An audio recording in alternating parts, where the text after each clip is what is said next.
acadêmicos e acadêmicas. Sou a professora Patrícia Martins e vou trabalhar com vocês hoje a unidade 2 do tópico temático História e Sociabilidades. A gente está, nesse momento, discutindo História das Religiões. A unidade 2 é uma unidade que trata mais especificamente do surgimento dessa abordagem historiográfica e eu vou apresentar para vocês um pouco desse percurso histórico que se insere dentro da chamada nova história cultural. E como que a história das religiões ela teria, de certa forma, encontrado a sua área de desenvolvimento, as suas garantias de desenvolvimento a partir da nova história cultural, mais especificamente nas décadas de 1990 e 2000.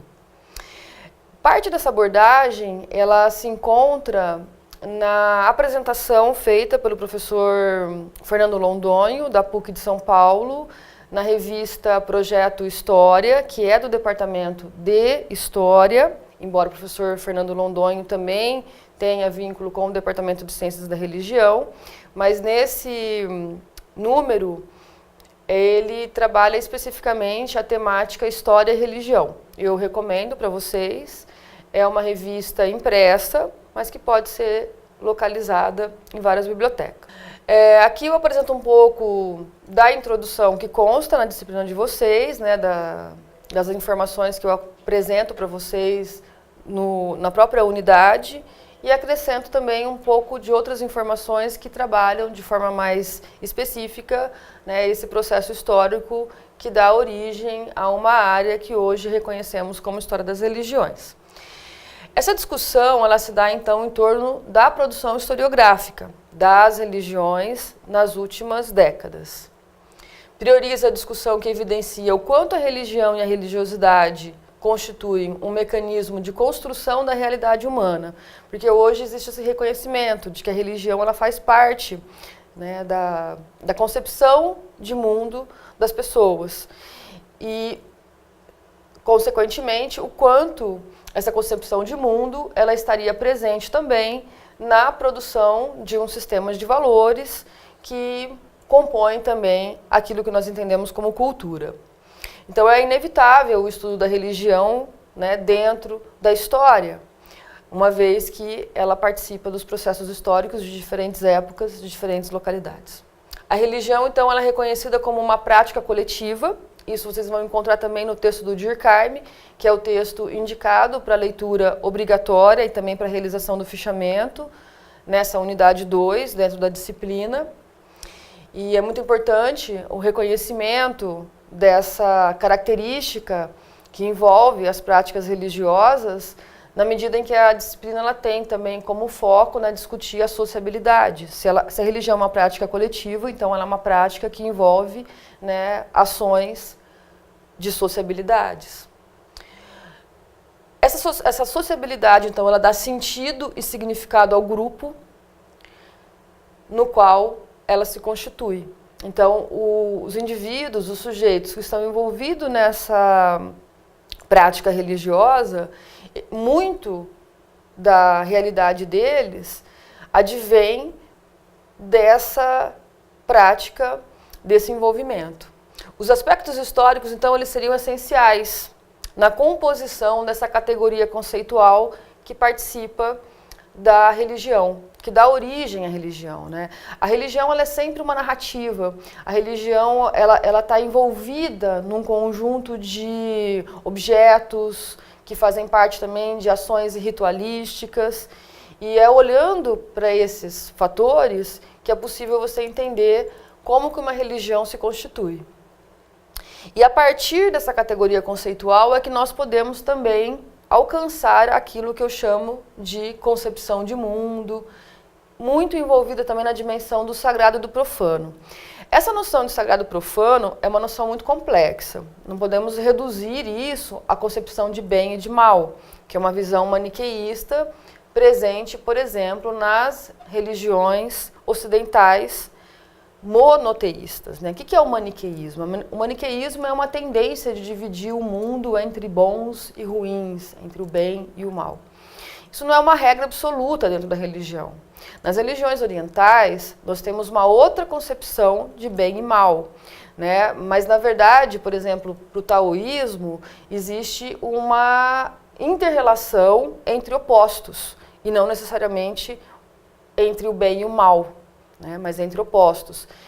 E é o equilíbrio entre essas forças opostas que compõe, por exemplo, as práticas ritualísticas, né? Aquilo que nós chamamos de religião, por exemplo, entre os taoístas. Muito disso também se encontra no budismo, se encontra também no hinduísmo e numa série de outras religiões consideradas primitivas ou inerentes às sociedades ágrafas sem escrita.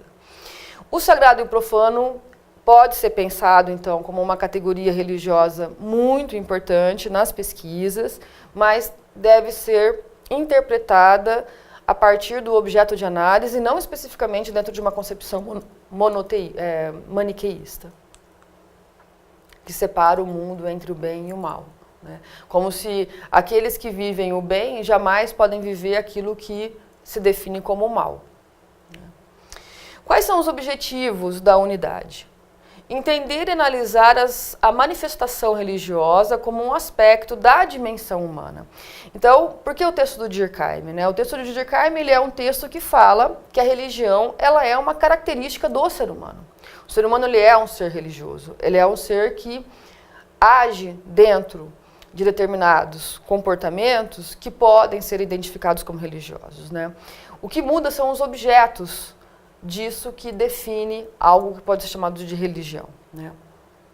Os objetos ritualísticos, mas o homem ele é cheio de rituais. Da hora que ele acorda, da hora que ele vai dormir, né? O simples fato, por exemplo, de escovar os dentes, de almoçar, tomar café da manhã, de determinar determinadas rotinas, tudo isso estaria dentro de práticas definidas como ritualísticas. Tem uma bibliografia muito extensa sobre a definição do que são os ritos, né? Vale a pena dar uma olhada também em torno disso.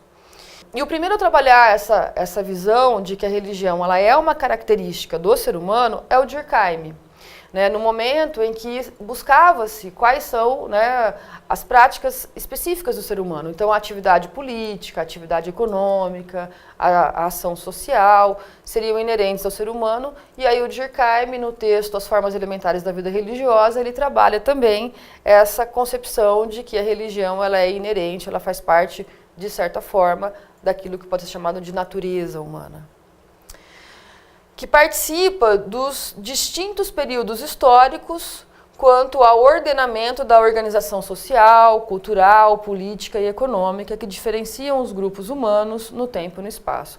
Então, hoje a gente entende que a religião ela não determina a política, ela não determina a cultura, ela não determina a economia ou a sociedade, mas ela está envolvida, ela participa, né, de alguma forma.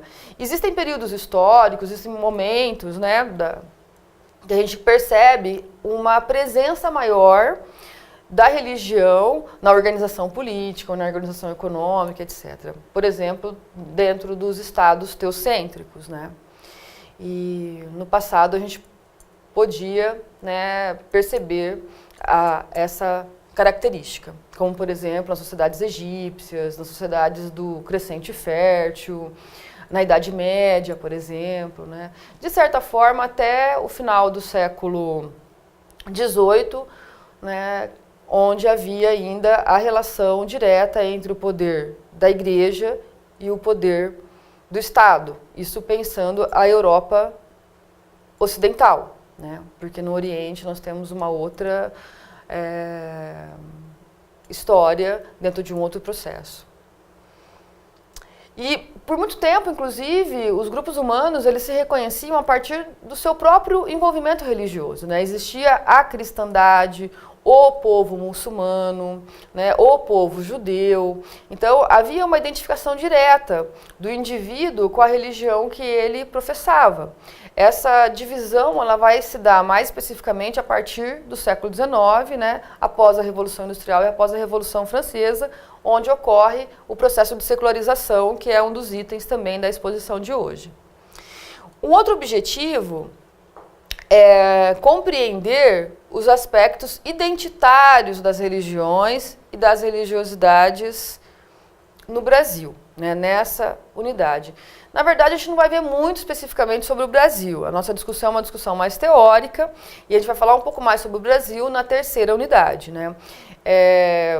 De modo geral, a disciplina foi organizada mais dentro de uma reflexão teórico e metodológica da religião do que dentro de uma exposição, de uma exemplificação de pesquisas que trabalham com religião especificamente. Na bibliografia complementar de vocês, vocês têm condições de ter acesso a uma série de artigos que tratam especificamente do campo religioso no território brasileiro. A história das religiões, ela existe. Qual é a sua especificidade? Essas perguntas, por exemplo, elas estão lá no prefácio do professor Londonho, né, na revista Projeto História da PUC. E ele pergunta o seguinte: haveria um método específico que possa diferenciar a história das religiões de outras formas de pesquisa? São perguntas importantes porque questionam a existência de uma história das religiões como um campo específico do saber.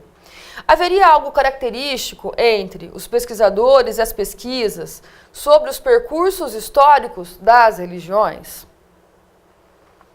Então, qual é a especificidade do percurso histórico da religião que o define como campo de pesquisa, por exemplo? É interesse do historiador definir a história das religiões dentro de um campo específico de pesquisa? Então, assim, as respostas, elas não são absolutas, elas não são exatas. Nós estamos falando de uma produção historiográfica. Sendo assim, essa definição ela está inserida nos interesses particulares do pesquisador, né? A vantagem da produção historiográfica atual é que ela é uma produção muito aberta. Então, você hoje pode dialogar com diferentes formas de pesquisa, de abordagens, com diferentes campos da própria produção historiográfica. Então, não precisa produzir uma historiografia que seja, né, inserida dentro de alguma coisa que possa ser chamada de história das religiões. Existe uma história das religiões na medida em que existe um montante significativo de pesquisas que tem como objeto a religião. Mas não existe um campo específico, né? A história das religiões. Quando que surge o termo, né? Porque se existe a utilização do conceito, é importante mapear um pouco o momento em que ele surge e passa a ser utilizado.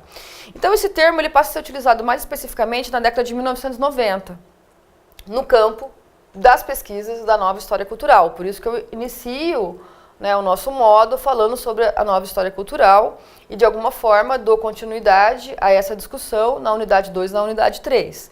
Então, foi muito importante para o avanço das pesquisas destinadas à religião a nova história cultural, que vai se dar no Brasil, mais especificamente ao longo da década de 90 e 2000.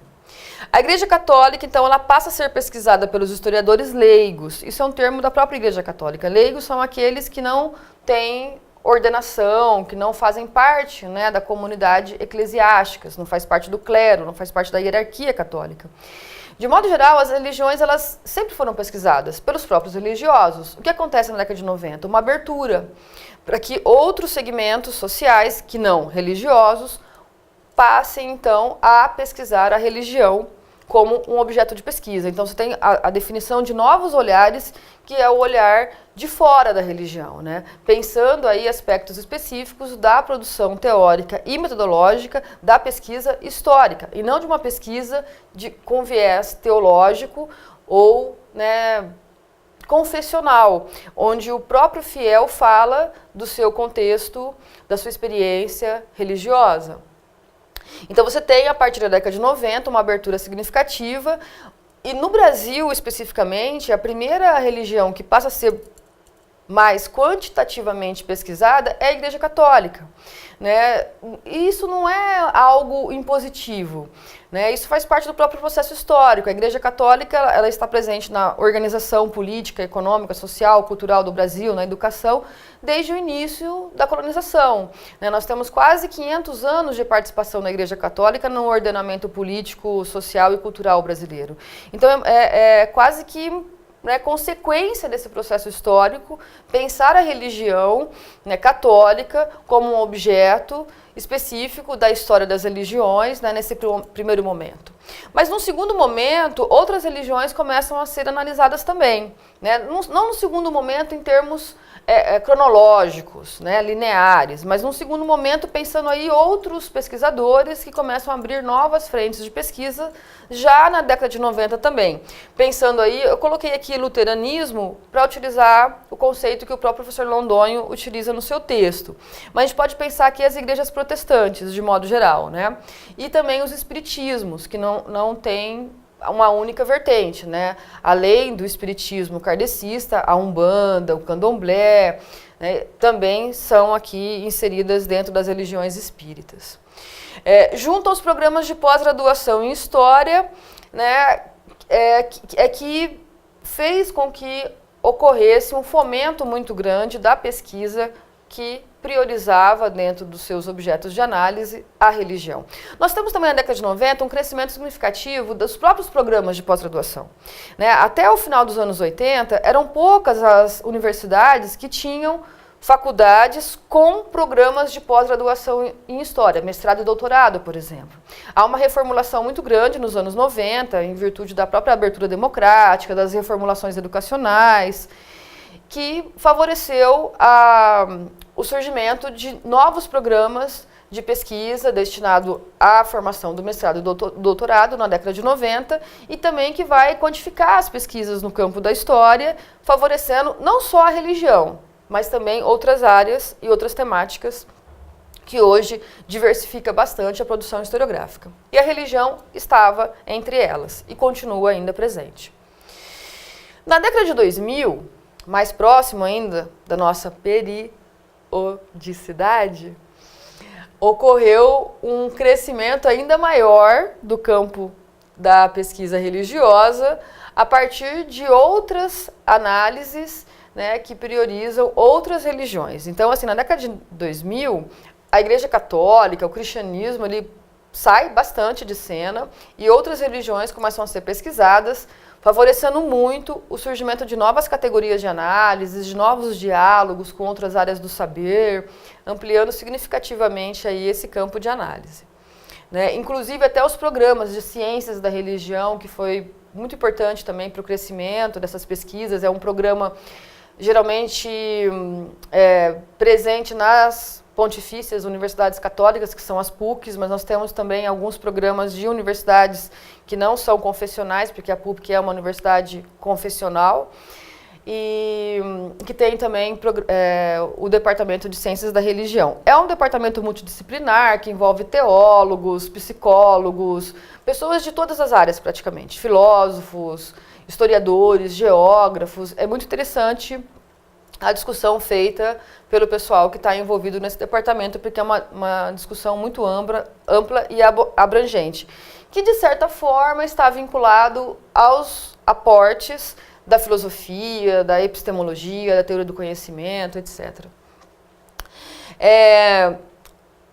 Quais foram as religiões que mais cresceram, né, dentro dessas pesquisas, né, que mais aparecem nessas pesquisas? São as religiões de matriz africana, os neopentecostais, começam a ser muito pesquisados a partir de 2000, que é um movimento religioso que vem dos protestantes, mas que se efetiva especificamente, com mais ênfase, a partir da década de 50 e 60, é um movimento muito urbano, que para muitos está ligado ao avanço da tecnologia, do capitalismo, das relações de produção e consumo ligadas aí ao capital. E as religiões orientais também, né? Elas passam a compor os cenários de pesquisa dos programas de pós-graduação. Hinduísmo, budismo e outras práticas específicas aí do Oriente. Confrontando também os paradigmas ocidentais que estariam muito envolvidos, né, com a moralidade cristã. É muito difícil estudar, inclusive, essas religiões muito distantes da nossa realidade cultural, porque você precisa fazer uma tradução dos conceitos, né? E a gente tem uma tendência muito comum de traduzir os conceitos dessas religiões orientais sobre a perspectiva das religiões ocidentais, mais especificamente do cristianismo, né? A nossa moralidade é uma moralidade muito cristã, que tem uma raiz no catolicismo, que hoje se desdobra dentro do protestantismo, do pentecostalismo, do neopentecostalismo e, de certa forma, até nas religiões espíritas, porque a Umbanda também tem uma característica cristã muito forte, é uma moralidade cristã muito forte. A Umbanda ela é muito complexa, né? Eu até poderia depois trabalhar com vocês uma aula mais específica sobre essas religiões orientais, né? Ou as religiões chamadas de matriz afro, né? As religiões mais ligadas aos povos ágrafos, as religiões que se mantiveram pela oralidade, pela narrativa, pelos aspectos míticos, né? Ela tem uma estrutura de pensamento e que leva a uma relação com a realidade empírica muito diferente daquela que nós encontramos, por exemplo, nas religiões de matriz cristã. Questões envolvidas nas abordagens, né? Um outro ponto que eu gostaria de salientar hoje é que os estudos históricos, eu já falei isso na aula passada e gostaria de reforçar um pouco hoje para colocar as questões que aparecem dentro dessa busca dos pesquisadores pela temática religiosa, né? A abertura para os estudos da religião, ela ocorre também a partir de um interesse pessoal do pesquisador. Eu acho que o pesquisador está envolvido numa experiência histórica e ele, de alguma maneira, encontra no seu objeto de análise uma possibilidade também de avançar nas respostas dos questionamentos que ele traz em torno de si, né? Quais seriam as questões que norteiam, por exemplo, essa busca pelo campo religioso, né? Por parte de pessoas que não são religiosas, que não estão envolvidas dentro de um credo específico, né? Então, também o Londonho traz umas perguntas que eu considero muito significativas, que eu reproduzo aqui para vocês.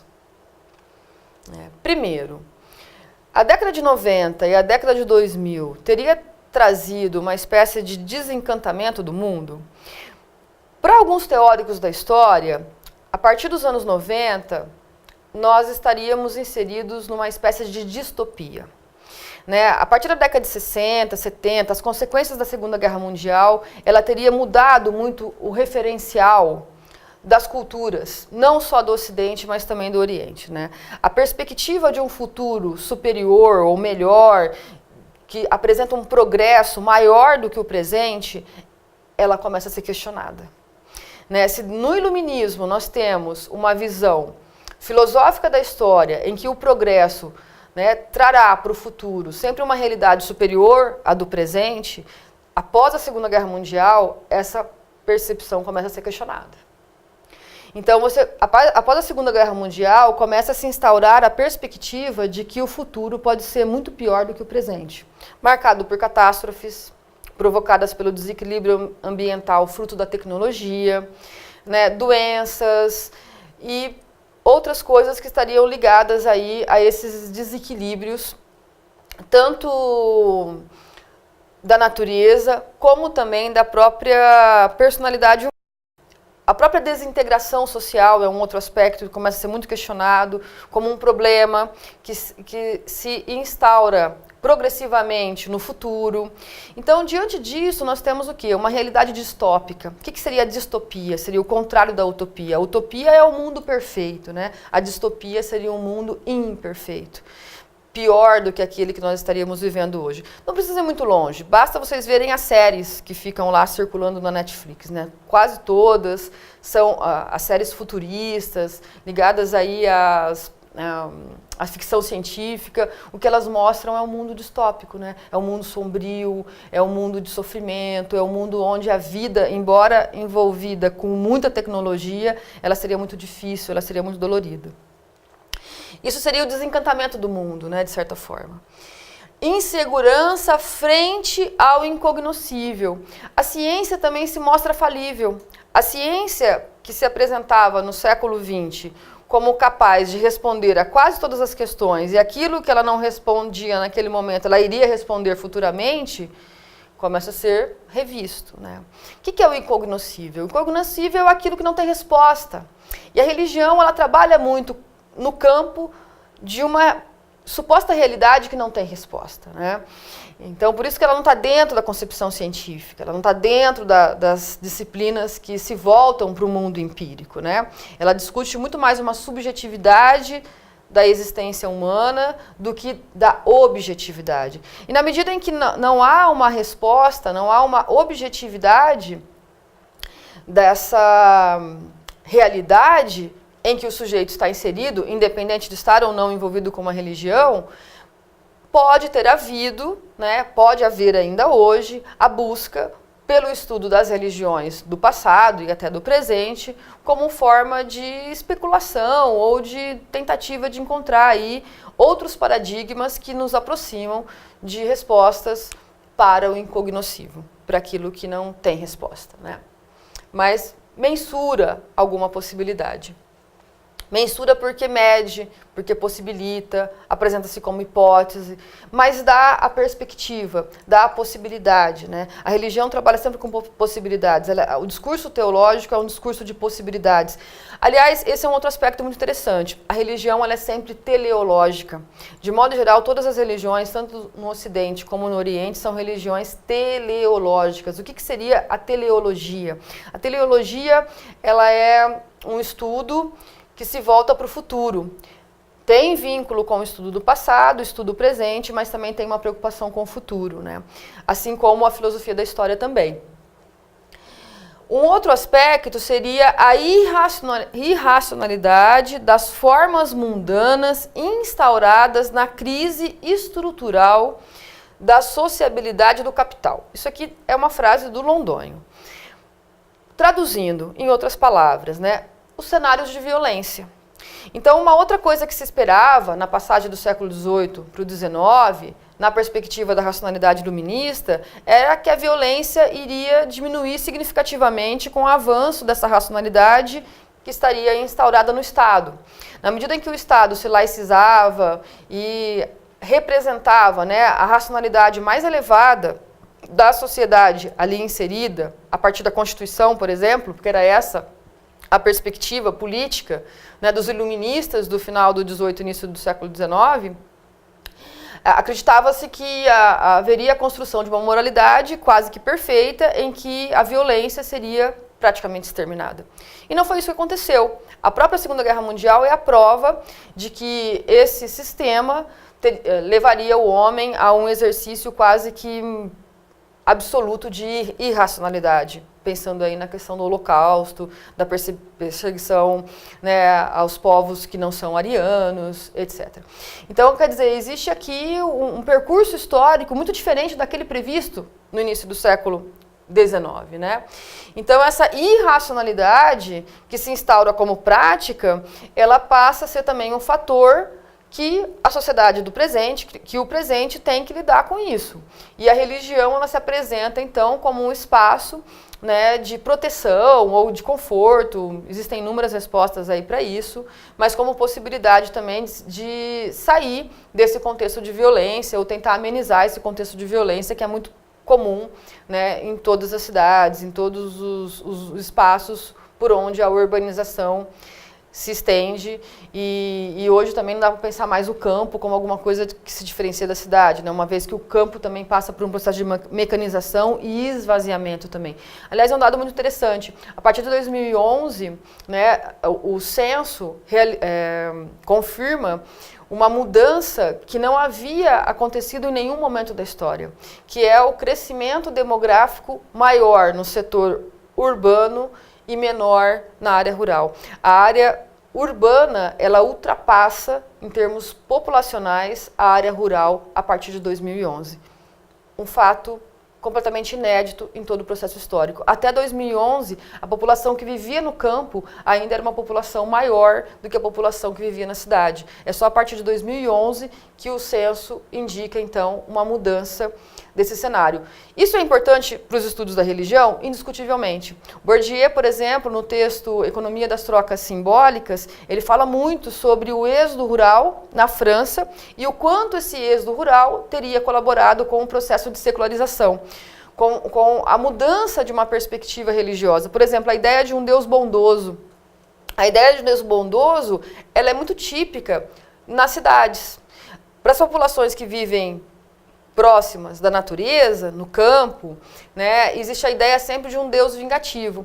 Então, por isso que é muito comum nas cantigas, né, antigas, as pessoas falarem que estão sofrendo ali consequências de uma prática religiosa errada ou de ausência de uma prática religiosa, como se Deus estivesse se vingando deles por não terem agido corretamente dentro das suas práticas ritualísticas, né? Então, é muito significativa essa transição.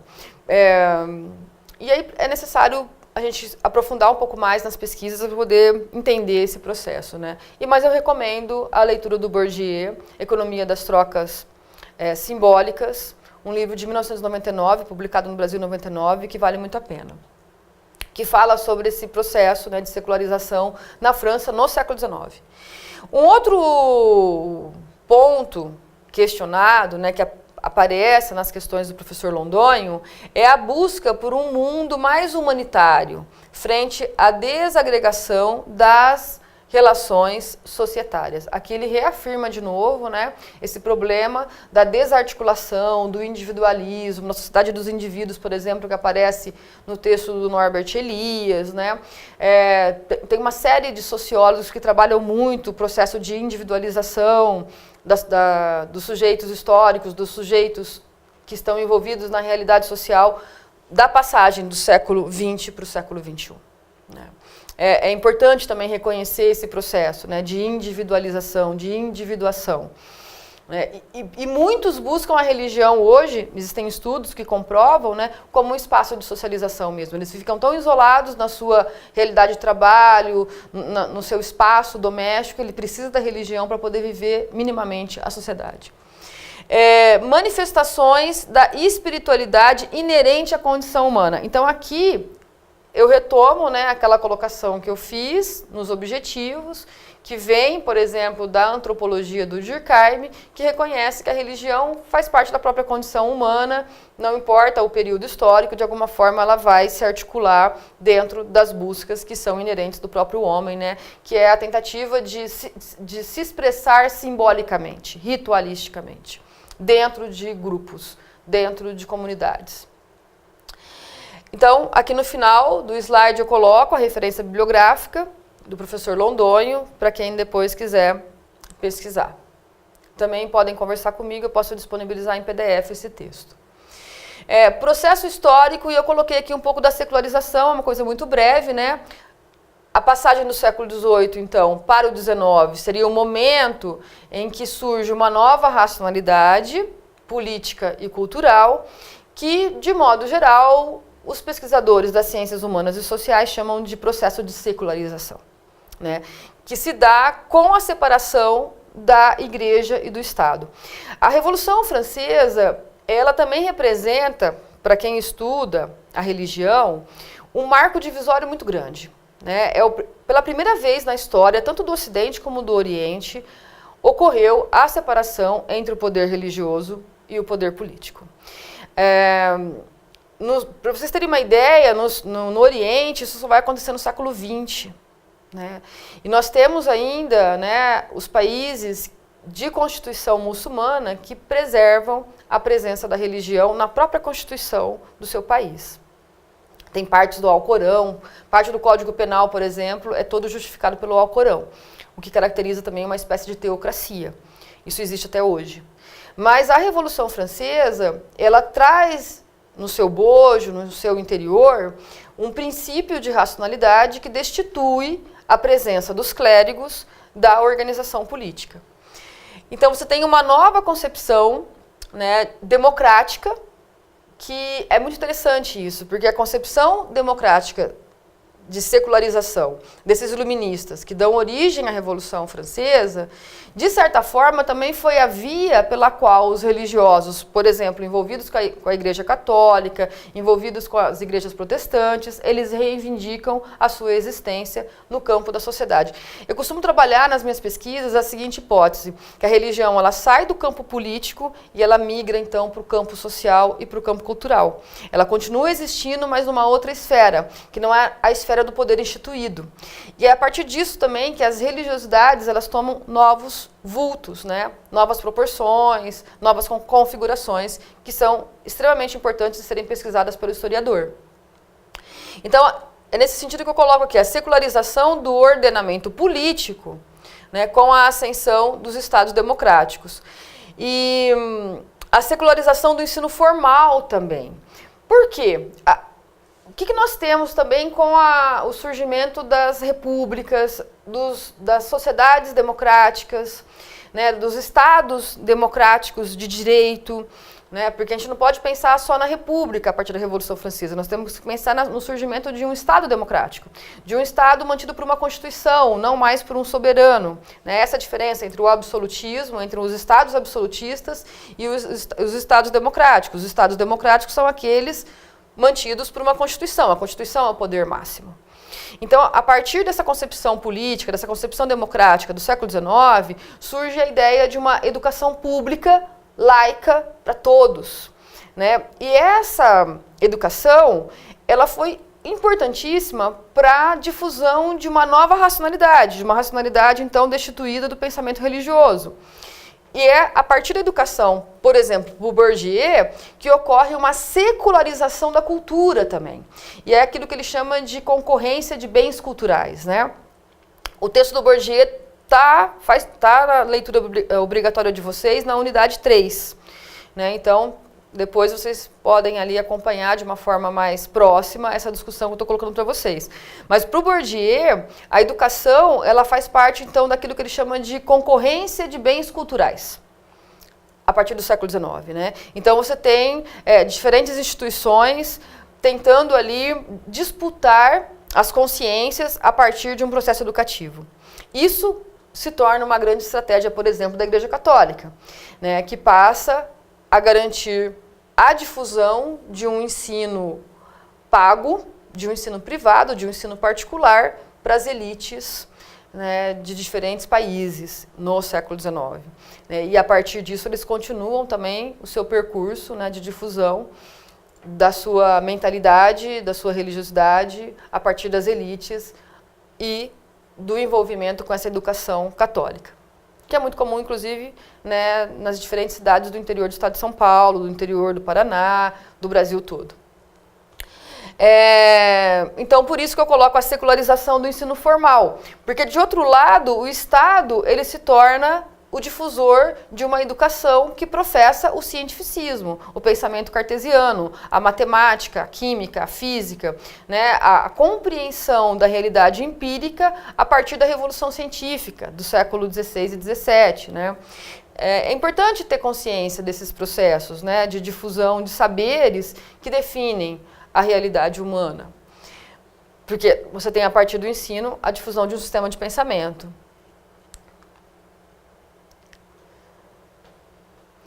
A divisão das áreas do saber. Também aqui, o que nós percebemos? Né? Que no século XIX, a teologia e até mesmo a filosofia foram destituídas da sua posição de liderança das áreas do saber. Até o final do século XVIII, mesmo entre os iluministas, a religião, a teologia, ela fazia parte de um campo de reflexão acerca do real.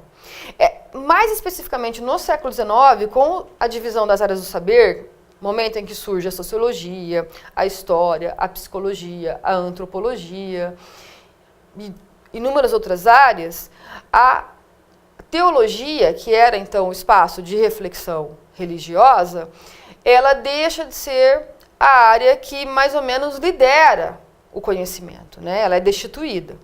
Então, isso também define aquilo que nós chamamos de secularização. Né? O conhecimento religioso ele vai continuar sendo desenvolvido, mas em proporções menores, pelos próprios religiosos. Né? Não é uma área que passa por um processo de extermínio. As temáticas. Em princípio, a história das religiões ela recaiu sobre os textos sagrados e documentos oficiais das religiões históricas. Isso lá na década de 90... Eu gosto até de afirmar que um pouco antes, na década de 60, 70, nós temos dentro da sociologia, dentro da antropologia, uma série de pesquisadores tentando aí dar um viés de análise diferente daquele feito pelos religiosos, né, nas suas próprias áreas. E o que foi pesquisado? O que foi pesquisado, em geral, são os documentos oficiais, com exceção da antropologia, que é uma área que eu vou falar um pouco mais na nossa próxima aula, nossa próxima videoconferência, e também um pouco na nossa web. A nossa web, nesse módulo, eu vou trabalhar mais especificamente com o texto do Durkheim, vou apresentar um pouco de um material que eu preparei para vocês, que eu não vou colocar nessa aula para não ficar tão extensa. Então, na nossa próxima web, já vou fazer aqui um pouco da consideração, eu vou trabalhar mais especificamente com o texto do Durkheim, que é um dos principais representantes do pensamento antropológico da religião, né? Mas, com exceção da antropologia, os primeiros documentos a serem analisados são os documentos oficiais. Então, os textos que norteiam as religiões históricas, e eu coloco aqui, né, a Bíblia, o Alcorão, Talmud, Bhagavad Gita, que são grandes tratados, né, escritos, teológicos, que narram ali a história, né, a saga desses povos que professam, então, essa religião. Esses documentos começam a ser pesquisados, é inevitável, né, não passar por eles, mas dentro de uma outra perspectiva, dentro de um outro viés, que é ligado, então, à área específica do saber do pesquisador, a sociologia, a psicologia, a história, etc. Os estudos, eles avançaram em torno dos povos ágrafos, então eu coloquei aqui, né, porque em torno dos povos ágrafos é que se desenvolve mais a antropologia, principalmente a antropologia indígena, né, aonde nós encontramos narrativas mitológicas que também norteiam a existência do grupo. Em ambas as abordagens, o que nós temos, né? A presença de processos identitários, que são muito significativos, né, na composição da sociabilidade, na composição de pensamentos comuns, difusão de uma moralidade, porque o que ficou muito claro para esses historiadores, né, para esses pesquisadores, que a religião, ela cria um sistema de pensamento comum. E é a partir desse sistema de pensamento comum que é possível a sociabilidade, né, a convivência, a criação de zonas de conforto, saber que o outro pensa da mesma forma como você, tranquiliza, né, dá uma sensação de felicidade, uma sensação de paz, uma sensação de harmonia, que seria vital para as sociabilidades, né? Eu costumo dizer o seguinte, é quase impossível você viver com uma pessoa que pensa completamente diferente de você, que age de uma forma completamente diferente de você. Isso gera tensão, isso gera mal-estar, isso gera angústia, e a convivência se faz praticamente impossível. Então, por isso que a religião, ela começa a ser pensada como uma espécie de artifício, uma espécie de mecanismo de promoção de sociabilidades. Nós já estamos chegando no final dessa discussão. E aqui eu coloco que vários campos do saber colocaram as manifestações religiosas como objeto de análise no decorrer da segunda metade do século XX. Isso está na unidade de vocês, gostaria de reforçar aqui, que não é só a história que estuda a religião, né, que existe uma história das religiões também na sociologia, feita pela antropologia, psicologia, filosofia, que é uma área que tem sido retomada a partir da década de 90. Literatura também é um espaço muito profícuo de pesquisas que envolve a espiritualidade, né, dentro das análises, das abordagens feitas pelo pessoal da literatura. Teoria da linguagem, né? A teoria da linguagem, ela se tornou um grande carro-chefe das análises que se desenvolvem a partir da década de 70, por exemplo. É um campo muito novo dentro do século XX, mas que veio com muita força para responder uma série de questões que estavam ali envolvidas com a contingência da década de 1960, 1970. Porque o homem começa a ser reconhecido como um ser simbólico, e esse aspecto simbólico do ser humano teria uma série de respostas na fala, né? Cada estrutura de linguagem, né, todos os homens falam, porém línguas diferentes, né? Então, cada língua traria em torno de si uma série de signos e significados que dá condições de nós percebermos esse aspecto simbólico da existência humana, né? O homem pensa e ele se comunica de uma forma simbólica. E a teoria da linguagem trabalha muito com esse universo do simbólico, né, com o campo simbólico, fazendo um diálogo com a filosofia. Essas áreas de pesquisa, E esses pesquisadores, eles estariam então empenhados na pesquisa do comportamento, das práticas, do significado e da lógica interna das diferentes formas de manifestação religiosa, tanto do passado como do presente. Aí depende da área do saber. E de um segmento religioso específico, né? Então, cada religião teria uma lógica interna e essas diferentes áreas seriam, então, importantes para entender um pouco dessa lógica interna. Então, não existe religião errada, por exemplo. Existe religião certa ou errada. Existe uma religião. Se existe um grupo que participa dessa religião, é porque, de alguma maneira, essa religião responde para ele os seus questionamentos. Dá significado à sua experiência de vida, né, às suas buscas, aos seus anseios. Né? O que existe é uma religião. Como historiadores, temos que entender esse processo. Como ela se forma, como ela se articula, como ela se manteve, quais são os seus processos de mudança. São essas as perguntas importantes que o historiador deve apresentar para fazer uma pesquisa em torno da religião. Ele não pode nem supervalorizar essa religião como um religioso, como ele também não pode criticar essa religião como alguém que vê nessa prática um erro. Né? Isso não condiz, por exemplo, com uma concepção democrática de sociedade. Então, eu reafirmo aqui que muito desse processo, dessa pesquisa, desse crescimento de pesquisas envolvidas com a religião, se dá a partir da nova história cultural, né? E que complexifica bastante a compreensão do que é a religião junto à experiência humana, né? E aí, fechando a discussão, eu coloco que a nova história cultural, ela não está preocupada especificamente com a religião, obviamente. Quais são os temas que mais se evidenciam, né? História das mentalidades e das ideias. Então, você pode fazer uma história, por exemplo, sobre os intelectuais católicos, sobre as expressões artísticas que envolvem religiões específicas. Nós estamos dentro do estudo das mentalidades, no estudo da história das ideias, né? E nós podemos trabalhar a religião dentro dessa questão. História do cotidiano e da vida privada. Foi justamente os estudos da história do cotidiano da vida privada que possibilitou o surgimento de uma nova categoria de análise, que é a concepção de religiosidade, por exemplo. Né? Quando você vai para a esfera da intimidade do sujeito, quando você vai para a esfera doméstica, né, no campo do cotidiano, o que você percebe? É possível a gente perceber a existência de uma religiosidade que não é prevista, por exemplo, por uma igreja específica, por uma religião instituída. Né? Então, os seres humanos, no seu cotidiano, eles remodelam, né? Eles dão uma outra modulação para a religião no seu cotidiano. Existe uma interpretação muito própria de cada localidade, de cada região, que é possível de ser pesquisada, de ser alcançada a partir da história do cotidiano e da vida privada. História regional e microhistória, a mesma coisa. Né? A microhistória, na década de 2000, ela explodiu no campo da história das religiões. Né? Existe uma microhistória muito ligada à história italiana, à historiografia também dos franceses, que favoreceu bastante as pesquisas, né, os referenciais teóricos da história das religiões.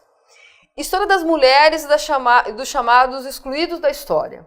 Então, quando você vai, né, para outras áreas de sociabilidades diferentes daquelas que estavam sendo estudadas a partir de um poder instituído, você também percebe outras nuances da expressão religiosa. Então, foi muito importante, né, os estudos, por exemplo, de história das mulheres, para os avanços da própria história das religiões. A minha pesquisa de mestrado, por exemplo, foi sobre uma congregação feminina, está dentro da história das mulheres. Né? Eu trabalhei mais especificamente como que essa ordem francesa, católica, previa, né, a mulher no Brasil no início do século XX. E é muito interessante, porque aí você percebe que essa concepção de mulher prevista por essa ordem católica não é específica do catolicismo. Estava articulado, por exemplo, com a literatura da época, a concepção dos positivistas, até com a concepção da medicina na época. Então você percebe que existe ali um conjunto de narrativas que determinam como deve ser o comportamento feminino no início do século XX, e a Igreja Católica participa dessa narrativa também, formando uma grande narrativa em torno daquilo que deveria ser a conduta, a normatividade do comportamento feminino. História e patrimônio, história oral e os estudos da memória foram muito importantes, né? Então hoje tem gente que estuda só arquitetura religiosa. Imagina vocês, né? O quanto o Brasil apresenta de prédios que foram construídos pela Igreja Católica. Hospitais, igrejas, orfanatos, escolas, né? A própria divisão urbana dos centros da cidade, a divisão das ruas, dos quarteirões, envolve, por exemplo, o patrimônio da Igreja Católica, especificamente falando do Brasil, né? Quando você vai para países orientais, você vai ter outras religiões determinando aí essas espacialidades, né, essas construções arquitetônicas. Tem gente que só estuda, por exemplo, né, os cemitérios, que é a iconografia mortuária. Então você tem uma série de objetos que podem ser analisados e os aspectos religiosos que estão envolvidos, né, nessa iconografia. Um estudo muito interessante também. Pinturas religiosas do barroco, né, esculturas também de diferentes períodos históricos ligadas à manifestação religiosa. A história oral também foi muito importante para favorecer, né, o estudo das narrativas, das mitologias, dos povos ágrafos, dos povos que não têm escrita. Então você percebe ali, por exemplo, o candomblé. O candomblé só foi possível um estudo mais profundo do candomblé a partir dos avanços teóricos e metodológicos da história oral. Porque quase tudo que havia sido preservado, né, do candomblé, que é uma religião que vem do século XVIII, do século XIX até o século XX, se manteve pela oralidade, foi transmitido de geração para geração. Né? O candomblé é uma religião praticada numa língua que nem existe mais na África, que é o Iorubá. Né? Então, para você se converter a essa religião, aos poucos você vai sendo iniciado também nessa língua, que é o Iorubá. Então, entender os significados, né, dessa língua é também uma forma de compreender outros aspectos da própria existência a partir daquilo que eles acreditam que existe. Né? Então, o estudo da história oral foi muito importante, e da memória, né, para os avanços dessas religiões que não tinham registros escritos, e são muitas. Diversidade. Então, hoje, são inúmeras as possibilidades de pesquisa no campo historiográfico, que compõe aquilo que vem se definindo como história das religiões. Então, é uma área de pesquisa muito aberta, muito abrangente, depende muito de como o pesquisador faz os seus recortes temporais, o recorte das suas fontes, aplica a bibliografia utilizada, não é uma área específica, fechada, que deve seguir uma regra pré-determinada. Tais pesquisas se articulam dentro de pressupostos específicos no campo das áreas do saber e sobre as diferentes perspectivas de análises atualmente em vigor. Então, depende muito da sua formação, dos seus interesses. Não é um campo ainda delimitado com especificidades que determinam as abordagens da religião. Os estudos têm se articulado no sentido de garantir o reconhecimento da diversidade cultural humana. Eu acho que assim, esse ponto da diversidade cultural humana é muito interessante para pensar aí, né, a importância da nova história cultural para os estudos da religião, porque ela vai inserir a religião no campo da cultura, ela vai inserir a religião no campo da diversidade cultural.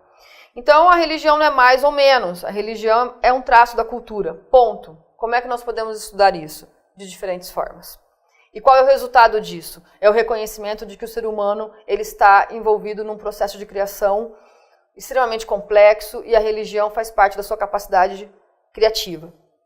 Isso é um viés da análise, né? Não é o único. Mas essa diversidade cultural, o reconhecimento dessa diversidade cultural é fundamental para a concepção de democracia hoje. Porque se você estuda religião numa perspectiva de desconstrução ou numa perspectiva de profunda apologia, você está caindo em extremos que dialogam com perspectivas fascistas. Porque você não pode, porque ou você estabelece o ódio a um determinado campo religioso, e isso é fascismo. ou você estabelece uma supervalorização que numa outra instância também vai determinar que essa religião, ela é a religião correta. Não existe religião correta, correto? Portanto, para o historiador, essa religião pode ser estudada dentro de perspectivas que são culturais, políticas, econômicas, sociais. Né? Quando você supervaloriza, ou quando você deteriora, quando você desqualifica, você está desenvolvendo uma pesquisa permeada por um juízo de valor. E o resultado disso pode ser o quê? Um fascismo. Tanto na supervalorização como na depreciação. Então, a nova história cultural, ela mais ou menos sugere o seguinte, que você, historiador, dê conta de fazer uma desconstrução do seu objeto de análise e depois reconstruir esse objeto, desconstruir na perspectiva religiosa dos fiéis e depois reconstruir isso dentro de uma perspectiva que é histórica. Então, quais são os elementos que fazem com que determinada religião tenha aquelas características? Quais são os fatores? Quais são os fatores políticos? Quais são os fatores, por exemplo, inerentes à experiência do grupo, que é uma experiência cultural? Quais são os fatores econômicos? Quais são os fatores sociais que deu origem e possibilidade de desenvolvimento de uma determinada religião? É mais ou menos isso, né? E os resultados, eles são críticos. Você não vai fazer apologia, porque você desconstruiu, você faz a crítica dentro de uma perspectiva que é histórica, e depois você reconstrói, mostrando um pouco, então, dessa religião como resultado de uma experiência empírica, histórica, que leva àquela determinada prática religiosa. E isso tem tudo a ver com o exercício de uma democracia. Isso tem tudo a ver com o reconhecimento da própria condição humana, nas suas diferentes formas de expressão e de interação com a sua própria realidade. É basicamente isso o que eu tinha para trabalhar com vocês hoje. Né? É importante que vocês façam as leituras, que vocês façam o fechamento que foi indicado. Nessa unidade consta também um capítulo de livro que eu escrevi falando sobre a relação sobre as ciências sociais e a história das religiões. É um capítulo meio didático que eu produzi em virtude da minha tese de doutorado que eu desenvolvi na PUC de São Paulo. No momento eu estava muito envolvida com disciplinas no ensino superior, nos cursos de comunicação social, no curso de artes, no curso de jornalismo, de arquitetura também. Eu trabalhava a disciplina de antropologia, sociologia, então eu faço um pouco desse percurso da sociologia, da antropologia para os estudos da religião e como isso vai interferir na história das religiões nas décadas de 80 e 90. Um texto que eu escrevi ali no início de 2000, 2004, 2005, mas que é resultado da minha experiência como professora nessas áreas, ali nos primeiros 5 anos da década de 2000 a 2005. Então, que vocês façam essas leituras, que vocês façam as anotações. Nós nos encontramos, então, para discutir um pouco mais desse conteúdo na nossa próxima web, onde também vou apresentar para vocês um pouco mais do texto do Durkheim, As Formas Elementares da Vida Religiosa, que é o texto que vocês vão fichar. Muito obrigado, boa leitura, bons estudos.